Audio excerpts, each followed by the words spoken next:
दिल्ली कॅपिटलच्या विजयाने पॉईंट टेबलमध्ये बवाल. WPL 2026 point table. तर काल दिल्लीने UP वॉरियर्सचा पराभव केला. तर या व्हिडिओमध्ये आपण संपूर्ण WPL पॉईंट टेबलचे समीकरण पाहणार आहोत.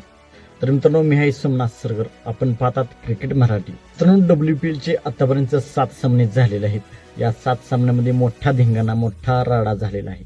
काल UP वॉरियर्स आणि दिल्ली कॅपिटल्स या दोन्ही टीमांमध्ये सामना झाला. या दोन्ही टीमांनी आधी एकही सामना जिंकलेला नव्हता.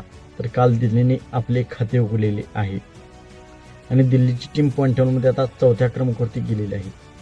रॉयल चॅलेंजर्स बंगलोरची टीम पहिल्या क्रमांकावरती आहे, मुंबईची दुसऱ्या. तर संपूर्ण पॉईंट टेबलचे समीकरण आपण पाहूया. तर पहिल्या क्रमांकावरती रॉयल चॅलेंजर्स बंगलोर आहे. त्यांचे 2 सामने झाले आहेत. दोन्ही सामन्यांपैकी 2 सामन्यांमध्ये विजय. त्यांचे 4 गुण आहेत. त्यांचा नेट हे मुंबई आणि गुजरातपेक्षा शानदार आहे. त्यामुळे रॉयल चॅलेंजर्स बंगलोरची टीम पहिल्या क्रमांकावरती आहे.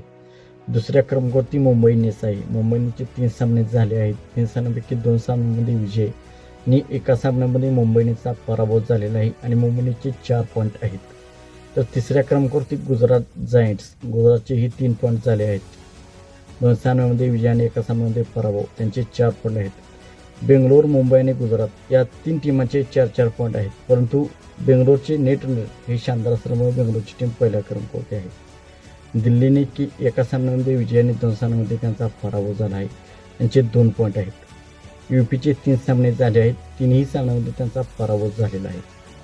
तर असे असणार आहे पॉईंट टेबलचे समीकरण. मित्रांनो, आपणास काय वाटते, यावर्षी कोणती टीम WPL जिंकेल? आपणास काय वाटते आपण कमेंट सेक्शनमध्ये सांगा. मित्रांनो, आपण चॅनलवरती नवीन असाल तर आमचा YouTube चॅनल सबस्क्राईब करा.